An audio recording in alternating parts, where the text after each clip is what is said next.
Hi everyone, this video will take you through the notes that we missed during the cancelled class today. Please take the time to watch the videos, go through the notes online and fill them in yourself, and make sure as well to practice with your calculator along with the video to check and make sure you're getting the same answers and using your calculator properly. We're starting a new topic for the rest of the semester called trigonometry, and right now we're going to be starting to deal with some basics of trigonometry, looking ahead to being able to solve right triangles, to find the angles and sides in a right triangle. First, we'll look at some of the units that we'll see in trigonometry. When we're measuring angles, we typically measure angles in degrees, and sometimes we break those partial degrees down into minutes. You're likely familiar with the degree symbol, and know that a full circle has 360 degrees, so a half a circle has 180 degrees, and a quarter circle has 90 degrees. When we draw a quarter circle or a 90-degree angle, we mark it with this little square. We can break down degrees into smaller units called minutes. 1 degree has 60 minutes, and the minute symbol is the little hatch mark, just like when we're measuring feet. So we can write an angle measurement in decimal degrees, and we can also convert those decimal degrees to whole degrees and whole minutes. And this is very similar to when we were converting decimal feet to whole feet, whole inches, and sometimes fractions of an inch. So if we have decimal degrees here, 17.5 degrees, and we want to convert it to degrees and minutes. That means we want to write down how many whole degrees and how many whole minutes. If I look at this number, I can see that there are 17 whole degrees. So what I want to convert is the decimal portion, 0.5 degrees, into minutes. I can set up a unit conversion. I want to cancel degrees so it goes on the bottom and get to minutes so that goes on top. From my unit conversion above, there are 60 minutes in 1 degree. So I can do 0.5 times 60. You can do the divide by 1 if you choose, and I get 30. So 0.5 degrees is 30 minutes. So our final answer here would be 17.5 degrees is 17 degrees and 30 minutes. We can go the other way as well, converting degrees and minutes into decimal degrees. So we want our answer to look like this. Whole number, decimal, and then the decimal portion, everything in degrees. Right now I know I have 72 whole degrees, so that goes to the left of my decimal, and I want to convert 6 minutes into degrees. I can set up my unit conversion, canceling out minutes, so it's on the bottom, degrees on the top. I know 1 degree has 60 minutes. If you like, you can use your calculator. 6 times 1 divided by 60, and we get 0.1. So in total, we have 72 degrees, and then 0.1, so 6 minutes is the 0.1 degree. So our final answer is 72.1 degrees.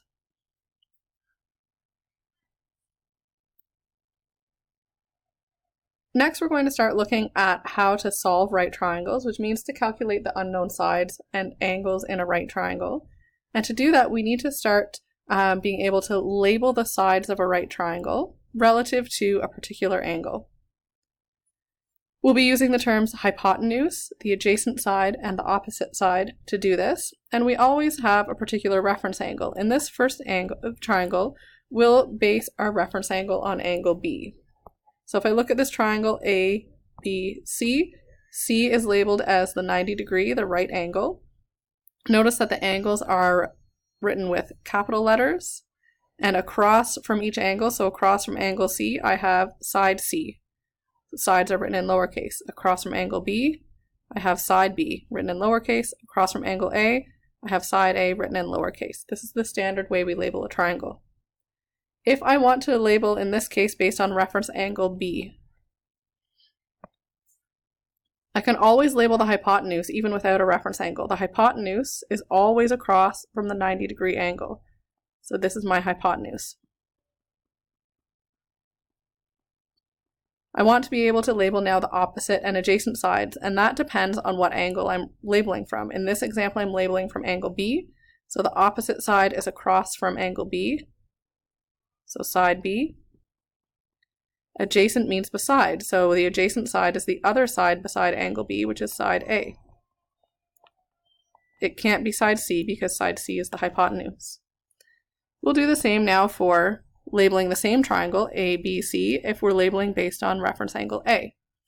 Again, the hypotenuse is always across from the 90-degree angle, so that doesn't change. What changes when we change the angle we're looking from is the opposite and adjacent side. If we're basing this on angle A, when I look across from angle A, that is my opposite side. And beside angle A, the side that isn't the hypotenuse is the adjacent side. So labeling the opposite and adjacent sides always depends on what angle we're looking from. The hypotenuse is always across from the 90-degree angle. We can start to compare pairs of these sides using a ratio. Remembering a ratio is a comparison of two values, and those values have the same units.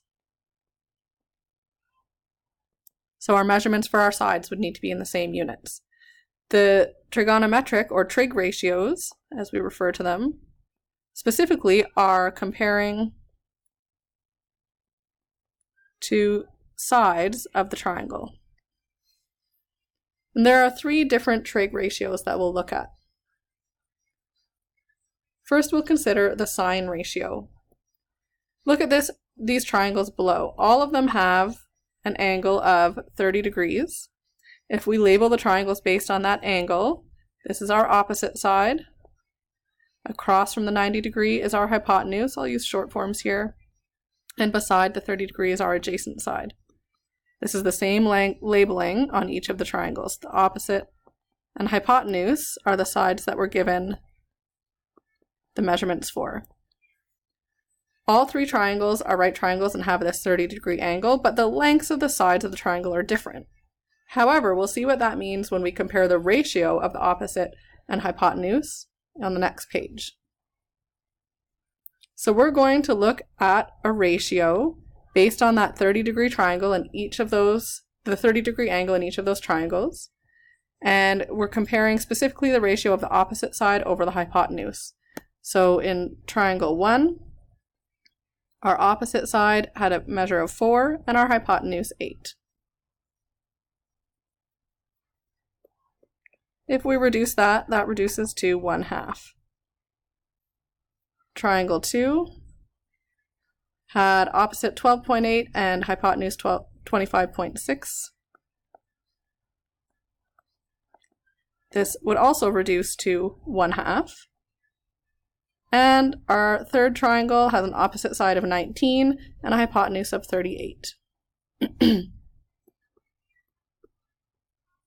This again reduces to 1/2. So even though the measurements were different for each of the triangles, based on a reference angle of 30 degrees, the ratio of the opposite sides of the hypotenuse was always 1/2. The ratio of the sides stays the same for the same angle. This particular pair of sides, when we compare the opposite side to the hypotenuse, is called the sine ratio. On your calculator, that's the SIN button. So we'll look at this a little more generally now for any right triangle ABC.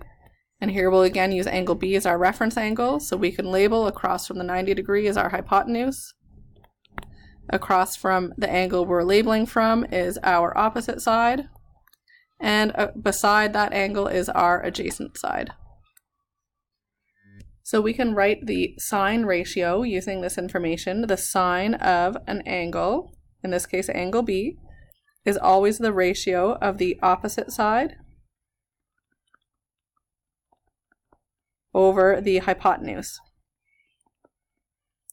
Some short forms you'll see when we write that is OPP for opposite and HYP for hypotenuse, or sometimes just O over H.